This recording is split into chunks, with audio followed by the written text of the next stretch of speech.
સર્વના સદગતિ દાતા, મૂલ્યોના સ્ત્રોત એવા શિવ પિતા પરમાત્માના અતિ પ્રિય સંતાન, આત્મન ભાઈઓ બહેનો, મંચ ઉપર બેઠેલા મહાનુભાવો, દરેકની પોસ્ટ તો મને યાદ નથી, એટલે દરેકને એક સાથે અહીંયા અભિનંદન પાઠવું છું પોતાના કાર્ય બદલ.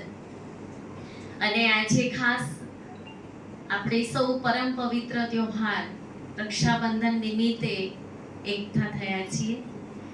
લગભગ 10 વર્ષથી તો મને યાદ છે કે હું લાયન્સ ક્લબમાં કોન્સ્ટન્ટ આવું જ છું.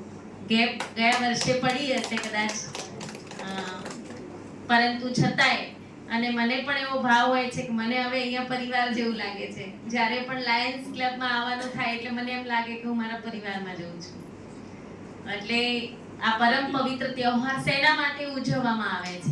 આગળ ભાઈએ તો કહ્યું છે કે ભાઈ બહેનની રક્ષાનું સૂત્ર બાંધે અને રક્ષાબંધન માટેનું એક રક્ષા માટે પ્રતિજ્ઞા કરે છે ભાઈ. પરંતુ ખરેખર એનો વાસ્તવિક અર્થ આપણે સમજવાની જરૂર છે. વ્યાખ્યામાં કંઈક ને કંઈક ત્રુટિ છે કે જે ત્રુટિ આપણે પૂર્ણ કરીને આપણે પોતાની જાતને પણ આ સમજવાની જરૂર છે. રક્ષા અને બંધન બે શબ્દ છે. ઘણી બધી પૌરાણિક કથાઓ આપણે સાંભળી કે ભાઈ ક્યારે ક્યારે ને કઈ રીતે શરૂઆત થઈ રક્ષાબંધનની.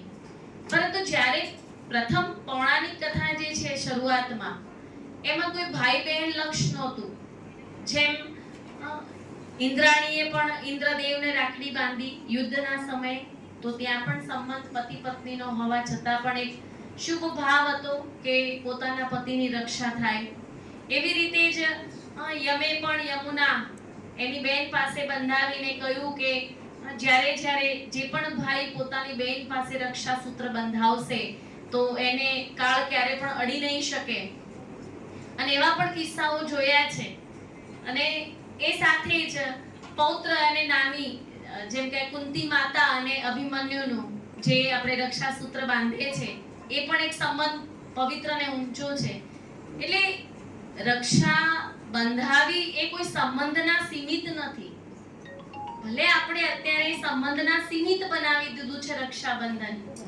એક સમય પહેલા એવો હતો કે દરેક વ્યક્તિ કહેવાય છે કે બ્રાહ્મણ પાસે જ રક્ષા સૂત્રનું બંધાવતા રક્ષા પોટલી, અને દરેક બ્રાહ્મણ પોતાના યજમાનના ત્યાં રાખડી બંધાઈ આવે અને જે પણ દક્ષિણા હોય એ લઈ અને પોતાનું જીવન નિર્વાહ ચલાવતા. એ સમયે કોઈ બેન ભાઈને રાખડી નહોતી બાંધતી અને એવો સમય પણ નહોતો. પરિવર્તન થતા જેમ જેમ સંસારમાં પરિવર્તન આવતું ગયું એમ એવું લાગ્યું કે વિચારોની ક્રાંતિના આધારે કે જેમ જેમ પરિસ્થિતિઓ વધતી ગઈ એ પ્રમાણે વ્યક્તિઓને, એ આપણા ઋષિ મુનિઓને, આપણા પૂર્વજોને એમ લાગ્યું કે ભાઈ આ સમય આ સંબંધને આ કાર્યક્રમની સાથે જોડીએ તો વધારે સારું રહે. એમ કરતા એક સમય એવો આવ્યો કે દરેક ભાઈને એક જવાબદારી આપી. ક્યારે? મધ્યકાલીન યુગમાં, કે જ્યારે સ્ત્રીનું વર્ચસ્વ પગની પાની સુધી થઈ ગયું, સ્ત્રીની સુરક્ષા ભયમાં મુકાઈ ગઈ, પડદા પ્રથા કરવામાં આવી, 4 દિવાલોની વચ્ચે જ નારીઓને રહેવાનું એવું નિયમબદ્ધ કરવામાં આવ્યું અને નારીને નરકનું દ્વાર જાહેર કરવામાં આવી. એ સમયે નારીને અબળા ગણી અને એવું કહેવામાં આવ્યું કે નારીને હવે સુરક્ષાની જરૂર છે તો કોણ કરે? તો કહે છે કે એનો ભાઈ જે છે એ રક્ષા સૂત્ર બંધાવે અને ભાઈ એની રાખડી બંધાયા પછી રક્ષા કરે. હવે આ કેટલા સમય સુધી યોગ્ય વસ્તુ છે સમજીએ આપણે કે ભાઈ નાનો હોય, બેન મોટી હોય, એવો પણ સંબંધ બની શકે છે કે જ્યાં ભાઈ કેપેબલ જ નથી બેનની રક્ષા કરવા. ઘણીવાર એવું બને કે ભાઈ વિદેશ બેઠો હોય, બેન ઇન્ડિયા બેઠી હોય, યા બેન વિદેશ હોય, ભાઈ ઇન્ડિયામાં પરિસ્થિતિમાં મુકાય, ત્યારે પણ રક્ષા નથી કરી શકતા. એની વખતે એ પણ એવું કહી શકાય કે જ્યારે કુમારી અવસ્થા હોય છે એક લેડી સ્ત્રીની, ત્યારે પિતા બંધાયેલા હોય છે એની રક્ષા કરવા માટે. જ્યારે એ જ નારીના લગ્ન થાય ત્યારે પતિ બંધાયેલો હોય છે રક્ષા કરવા માટે. તો ભાઈ કેટલા અંશે એની રક્ષા કરી શકે છે અને ક્યાં એની જરૂર છે? વાસ્તવિક રક્ષાબંધનનો અર્થ એ સમજવાનો છે. અને આપણે કહીએ તો એકલું રક્ષાબંધન નામ નથી, પરંતુ પવિત્ર તહેવાર કહેવાય છે. બધા તહેવારોનો રાજા અને સૌથી મહત્વનો તહેવાર આ છે. અને આ એક સંબંધમાં એવો છે કે જેનાથી આપણને પવિત્રતાની વાઇબ્રેશન પણ આપણને મળતા હોય છે. પરંતુ સમજવાની એ જરૂર છે કે નારી અબળા ક્યારે બની.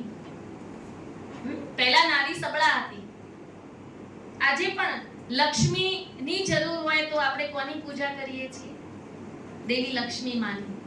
જ્ઞાનની જરૂર હોય ત્યારે કોની પૂજા થાય છે? માં સરસ્વતીની. શક્તિની જરૂર હોય તો ઉપાસના કોની કરીએ છીએ? માં અંબા, માં દુર્ગાની. તો શું એ પણ નારીઓ જ હતી ને આ સંસારની? અને એ નારીઓ તો પૂરી અબળા નહોતી, સબળા હતી. હા, સમય પરિવર્તનશીલ થતા હવે એવું મનાય કે નારી પણ સશક્ત બની છે. તો રક્ષા અને બંધન બે શબ્દ છે. બંને શબ્દનો અર્થ સમજવાની જરૂર છે કે એક છે રક્ષા. રક્ષાની જરૂર કોને છે? બીજું, કોણ રક્ષા કરી શકે? અને ત્રીજું કે આપણો રક્ષક કોણ છે? આ ત્રણેયના અર્થને સમજવાનું છે. પહેલું, કોને રક્ષાની જરૂર છે? શું એકલી નારીઓને જ કે આજે પુરુષોને પણ રક્ષાની જરૂર છે? સમજવાની એક જરૂર છે. રક્ષાની જરૂર બધાને છે. કે અને કોને જરૂર, ક્યાંથી જરૂર પડી? કારણ કે આજે દરેક વર્ગ, માનવ વર્ગ, દરેક વ્યક્તિ આજે કામ, ક્રોધ, લોભ, મોહ, અહંકાર અને જે વિકારના વશીભૂત બની અને આજે જે કર્મ કરી રહ્યો છે, 50% વર્ગ એવો છે જે વિકૃત વર્ગ છે. અને એને થી આપણે પોતાને બચવા માટે આપણે પણ સુરક્ષાની જરૂર છે. આજે અડધી રાત્રે એક પુરુષની સામે ભલે પુરુષ આવે, શું એ પુરુષને સુરક્ષા નથી જોઈતી? એકલો પુરુષ નેગેટિવ વૃત્તિ વાળી વ્યક્તિ સામે પહોંચી વળે છે? નકારાત્મક પ્રવૃત્તિ સામે લડી શકે છે? ના. રક્ષાની જરૂર બધાને છે. કયા સમયે? દરેક સમયે જરૂર છે રક્ષાની, ચાહે બાહ્ય ચાહે આંતરિક. આજે વ્યક્તિ બાહ્ય સશક્ત લાગે પણ આંતરિક આજે 50% વર્ગ માનસિક હતાશા, નિરાશા અને બીમારીનો ભોગ બની રહી છે. દરેક વ્યક્તિ માત્ર મેન્ટલ હોસ્પિટલ બની ગઈ હોય દુનિયા 50% એવી હાલત છે. આજે માનસિક રોગોના વધવાના કારણે લોકો ઊંઘની ગોળીઓ લઈ રહ્યા છે. ભલે બાહ્ય હસી રહ્યા છે, બાહ્ય સશક્ત લાગી રહ્યા છે, પણ આંતરિક વ્યક્તિ કમજોર છે. એ રાત્રે સૂઈ પણ નથી શકતો. એને રાત્રે ઊંઘની ગોળી લેવી પડે.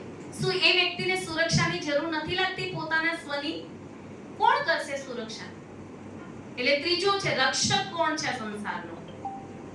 આ સંસારનો રક્ષક તો એક જ છે કે જે સર્વશક્તિવાન, સર્વ ગુણોનો સાગર, સર્વોપરી કહેવાય છે. એ છે સર્વ. અત્યારે જે સમય ચાલી રહ્યો છે શ્રાવણ માસ, કે જેની ઉપાસના આપણે કરી રહ્યા છીએ, પરમાત્મા શિવ. એટલે જુઓ કેટલું સુંદર કોમ્બિનેશન. પરમાત્મા શિવનો મહિનો પણ છે અને રક્ષાબંધન પણ એ જ પવિત્ર માસના દિવસે, પવિત્ર પૂર્ણિમાના દિવસે આવે છે. પૂર્ણ પૂર્ણિમાનો શબ્દનો અર્થ શું છે? કે જે સમય પૂર્ણ છે. કોણ? ચંદ્ર નહીં. દરેક આત્માઓ પણ પોતાની જાતને પૂર્ણતાનો અનુભવ કરી શકે છે જો એ પોતાની જાતને સ્વરક્ષા માટે પરમાત્મા પાસેથી મેડિટેશન યા એમ કહેવાય કે કોઈ પણ ભક્તિનો માર્ગ યા કોઈ પણ પ્રકારના માર્ગથી પોતાની જાતે પોતે એના પાસેથી ગુણો લઈ અને સ્વનું રક્ષણ કરે. તો બીજું બંધન. કયા કયા પ્રકારના બંધનો સંસારમાં છે જે આપણને નડી રહ્યા છે? કોઈને દેહનું બંધન છે, કોઈને ધંધાનું બંધન છે, આજે કોઈને સ્વભાવ સંસ્કારનું બંધન છે. ઘરમાં ઘણી વ્યક્તિઓને ઘણી પ્રગતિ કરવી હોય તો પગ ખેંચવા વાળું બંધન પણ હોય છે કે નથી હોતું? એક નારીને પણ પ્રગતિ કરવી હોય તો પણ એને બંધન છે. એક પુરુષને આગળ જવું હોય તો એ નારીનું બંધન છે. એવું નથી કે બધા રાવણ જ હોય છે. ઘણી સુનપંખાઓ પણ ઘરમાં બેઠેલી છે કે જે આજે પુરુષોને પણ ઉપર ઉઠવા દેતી નથી. ભલે સ્વતંત્ર દેશ બની ગયો, આજે 50% આપણે નારીને પણ 50% અનામત આપી, પુરુષને નારી સમોવડી બે સમાન બની ગયા, પણ છતાં પણ આજે દરેક વ્યક્તિને વિકારોનું બંધન છે. ક્યાંક ને ક્યાંક મહદ અંશે જોઈએ તો આંતરિક રીતે ક્યાં ક્રોધ નડી રહ્યો છે, ક્યાં કામ વિકાર નડી રહ્યો છે, ક્યાં લોભ નડી રહ્યો છે, ક્યાં મોહ નડી રહ્યો છે. આજે પુત્રને પણ જો વિદેશ ગમન જવું હોય ને તો માતાના પુત્ર મોહના કારણે ઘણી બધા વ્યક્તિઓ એવા છે જે પોતાની પ્રગતિ કરી શકતા નથી. તો પરમાત્મા આ સંસારની અંદર આ સમયે આપણને પૂર્ણ બનાવવા માંગે છે. પૂર્ણ પુરુષોત્તમ પુરુષ શબ્દ આપણે સાંભળ્યો છે. તો પરમાત્મા સ્વયં આ સંસારમાં આવે છે કળીકાળ કળિયુગના સમય, અને આ સમય આવી અને આપણને કહે છે કે સ્વયંના માટે સ્વયં રક્ષા સૂત્ર બાંધી અને સ્વયં પ્રતિજ્ઞાબદ્ધ થાવ. જો રક્ષાબંધનમાં પ્રતિજ્ઞાઓ લેવામાં આવે, જ્યારે બેન રાખડી બાંધતી હોય ત્યારે ભાઈને શું કે પ્રતિજ્ઞા લે કઈ પણ પ્રકારની. આજે એક ભાઈ વ્યસની હોય તો એને વ્યસનનું બંધનથી મુક્ત બનાવવા માટે ભાઈ શું કહેશે, મારે તારી એક ખર્ચી નથી જોઈતી પણ તું મને આ વ્યસન આપી દે. પણ છતાંય ભાઈ એટલો બંધનમાં બંધાયેલો છે વ્યસનના કે એ પોતે એવો છે કે આ પીન પડ્યો હશે, એ શું બેની સુરક્ષા કરવાનું હોય. આજે સમાજની અંદર દ્રષ્ટિમાં આલો, પેપરોમાં જોઈએ છે, ટીવીઓમાં સમાચારોમાં જોઈએ છે, એ વ્યક્તિ શું કરી શકવાનો આજે સુરક્ષા. તો આજે શું કરીશું? સ્વયંના સ્વયં સુરક્ષા બંધ બાંધવા માટે પોતાની જાતને જ પ્રતિજ્ઞા પોતાના માટે લેવી પડશે. દુનિયામાં આપણી સુરક્ષા કોઈ કરે ન કરે પણ સ્વયં તો સ્વયંની રક્ષા કરી શકે કે નહીં? બાહ્ય રક્ષા માટે વ્યક્તિ બંધાયેલો છે, આંતરિક સુરક્ષા કોને કરવાની? આજે ડોક્ટરો પાસે દવા લઈને આવીએ, ડોક્ટર સ્વયં કહે છે તમે જાતે જ તમે પોતાની જાતના ઉપર ઉઠાઈ શકો છો, કોઈની જરૂર નથી. પણ વ્યક્તિ જ્યારે સ્વયં પોતાની જાતે જ નીચે ઉતરી ગયો હોય તો એની સ્વચિંતનથી જ એને ઉપર ઉઠવું પડતું હોય છે. સ્વચિંતન, પોઝિટિવ ચિંતન, સકારાત્મકતામાં પણ શક્તિશાળી ચિંતન, અને એના માટે જોઈએ સારી વ્યક્તિઓનો સંગ, યા કહેવાય છે કે સારી એવી પ્રગતિશીલ સંસ્થાનો સંગ કે જેનાથી આપણે ઉપર ઉઠી શકીએ. એટલે આજના દિવસે આપણે સૌ રક્ષાબંધન માટે ભેગા થયા છે. દરેકને તમને બધાને પણ ખુશી હોય કે બેન રાખડી બાંધે, પરંતુ અત્યાર સુધી તો દર વખતે બાંધતા આવ્યા, પરંતુ આજે કંઈક સારો સંકલ્પ લેજો. હું તમારી સંસ્થામાં આવું છું, તમે ક્યારે મારી સંસ્થામાં આવીને જોવા આયા? કહેવાનો મતલબ છે પર્સન્ટેજમાં 1-2%, પણ એક સમજની વાત છે કે આજે તમને ભાવ સારો છે, અમને અહીંયા આહવાન કરો છો બેન આવો, પરંતુ અમે જે શ્રેષ્ઠ કાર્ય કરી રહ્યા છે એક સંસ્થાને નહીં આખા સમાજને બંધનમાંથી મુક્ત બનાવવા માટે. કયા બંધનોમાંથી? વિકારોના બંધનોમાંથી, વાસનાઓના બંધનોમાંથી, સ્વભાવ સંસ્કારોના બંધનોમાંથી.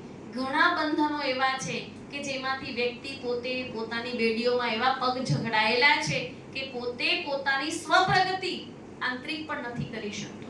અને આજના સમયમાં એવા પેશન્ટો છે, અત્યારે હું રનિંગમાં વાત કરું, હમણાં જ 2 થી 3 એવા પેશન્ટો કે જેને મેં કોર્સ કરાયો કે જે વ્યક્તિ માનસિક રીતે બિલકુલ ભાગી ગયેલા છે, ડિપ્રેશનમાં છે, કોઈને એન્ઝાઇટીની બીમારી છે, અને આજે સમય પ્રમાણે આપણે ભલે પ્રગતિશીલ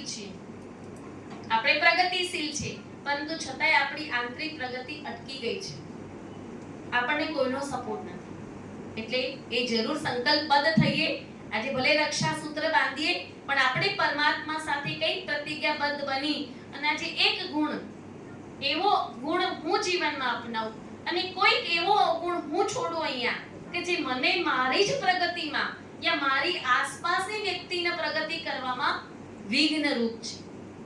અને આપણે જાણીએ છીએ મહિલા ગુણ તો મહાદેવજી જ જાણે, જે કહેવાય છે આંતરિક બંધન અને વિઘ્ન ક્યાં નડે છે, કયા સંસ્કારથી, બસ એ જ પરિવર્તન, સમજ છે ને જ્ઞાન છે. ત્રીજું, શું ખરેખર આપણે રક્ષા આપણી જ કરવાની? નહીં, પ્રકૃતિની રક્ષા કરવી પણ આજે આપણી જવાબદારી છે. પ્રકૃતિની રક્ષા કરવી, મેં આગળ સાંભળી બહુ સારા કાર્ય કર્યા, જીવદયાનો છે, લોકોને સારી રીતે સાધન સંપન્ન જીવન પહોંચી વળે માટે કંઈક ને કંઈક વસ્તુનું દાન કરવું એ પણ જરૂરી છે. પણ એ સાથે એક સુવિચાર કે ખાલી દાન નહીં આપી દો, સાથે એક ગુણનું દાન આપ. પરમાત્મા એમ કહે છે કે તમે કર્મની સાથે કર્મના ગુણનું દાન પણ આપો એ વ્યક્તિઓને. આજે જે ખદબદતી જિંદગીમાં જીવી રહ્યા છે, ખાલી આપણે એની જીવન જરૂરિયાત સાધન આપી દઈશું, એ 2 દાડા જ ખુશ રહેશે. 3 દાડે એની જિંદગી કાદવ જેવી જ હશે. પણ એ કાદવ કીચડમાંથી એનો કમળ સમાન જીવન બને એવો કંઈક રાહ શોધીને એ આત્માને ઉપર ઉઠાવવાની કોશિશ કરીએ. તો રક્ષા પ્રકૃતિની કરીએ. પ્રકૃતિમાં રહેવા વાળા નકારાત્મક વૃત્તિઓ વાળી વ્યક્તિઓને ઉપર ઉઠાવવાની કરીએ. સાથે સાથે રક્ષા આપણા આ પ્રકૃતિની સાથે પાણીની પણ કરીએ. પાણીની રક્ષા કરવી એ પણ કોની જવાબદારી છે? આપણી. પાણી બચાવો, પ્રકૃતિ બચાવો, બેટી બચાવો. કેટલા બચાવોના શબ્દો છે? માટી બચાવો. હવે એક નવું અભિયાન આ વખતે સરકારે માટી બચાવો, સોઇલ ડે નવો કાઢ્યો. કે આજે ઝેરી દવાઓના ઉત્પાદનના કારણે અને છંટકાવના કારણે માટી પણ કહેવાય છે કે એટલી બંજર બની ચૂકી છે કે જે એને ઉત્પાદન આપવું જોઈએ આપણને ખાવા યોગ્ય પ્રકૃતિ, એ પણ આપી શકતી નથી.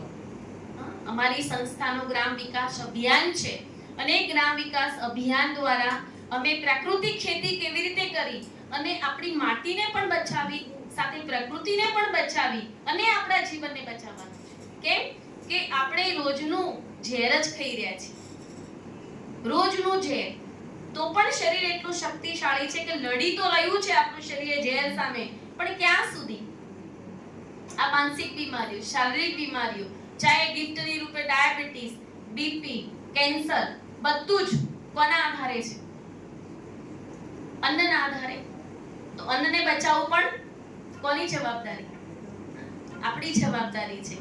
તો કેવી રીતે બચાવીશું એ પણ આપણું ચાલવું જોઈએ. અમે લોકો તો અભિયાનો કાઢીએ છીએ એના માટે. ગ્રામ વિકાસ અભિયાનમાં બધી જગ્યાએ જઈ અને અભિયાનો કરી, નશામુક્ત અભિયાન, ગ્રામ વિકાસ અભિયાનમાં માટી બચાવો કે પ્રકૃતિ બચાવો કે સાથે સાથે પ્રાકૃતિક ખેતીના અને તપોવન બ્રહ્માકુમારીઝનું એક કેમ્પસ છે એટલું મોટું કે જે એ મોટા કેમ્પસની અંદર પૂરી પ્રાકૃતિક ખેતી થઈ રહી છે આજે પણ. અને ખૂબ જ સુંદર એનું રિઝલ્ટ છે અને એ છે સરકાર, દિલ્હી સરકાર સુધી પહોંચેલું છે. અને આજે એટલે જ એક બાગડોર આપણી સંસ્થાને આપી છે કે આપણે આ અભિયાનો દ્વારા ખૂબ આગળ વધી અને આપણી ભારત દેશની સંસ્કૃતિને બચાવવાની કોશિશ કરીએ. આ અભિયાનની અંદર હું આગ્રામાં ગઈ હતી તો એ લોકોને ખરેખર ગુજરાતથી આગ્રા, યુપી સુધી તો એ લોકોને નવાઈ લાગી. સરકારે ડાયરેક્ટ આપણને ઇન્વાઇટ કર્યા હતા, તમે આવો અને અમારા લોકોને ખેડૂતોને કિસાનો શીખવાડે.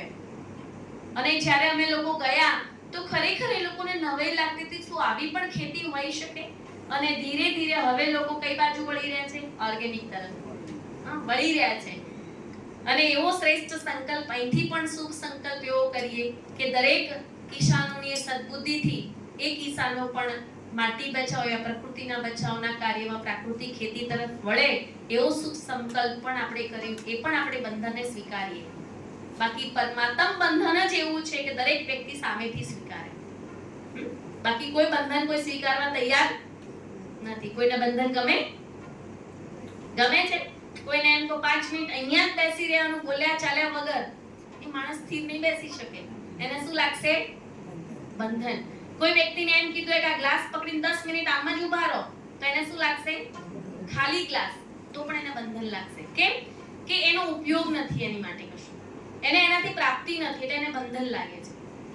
પરંતુ જો એને તરસ લાગી હોય અને એમ કે 10 મિનિટ આમ નામ ગ્લાસ પહેલા પકડી રાખીશ તો જ પાણી પીવા મળશે, તો કેમ કે એને તરસ લાગી છે. એમ સંસારને પણ અનેક ભૂખ છે, અનેક વસ્તુઓની જે આપણે શુભ વાઇબ્રેશન દ્વારા પહોંચાડીએ અને સાથે સાથે આજે એક સુંદર રક્ષા સૂત્ર બાંધી અને એક શ્રેષ્ઠ સંકલ્પ કરીશું સ્વયંની રક્ષા માટે. હું પણ મીઠું કરાવીશ, સાથે એક સદગુણ રૂપી ગુણ અપનાવી અને આપણા જીવનને મીઠું બનાવવાની કોશિશ કરીશું.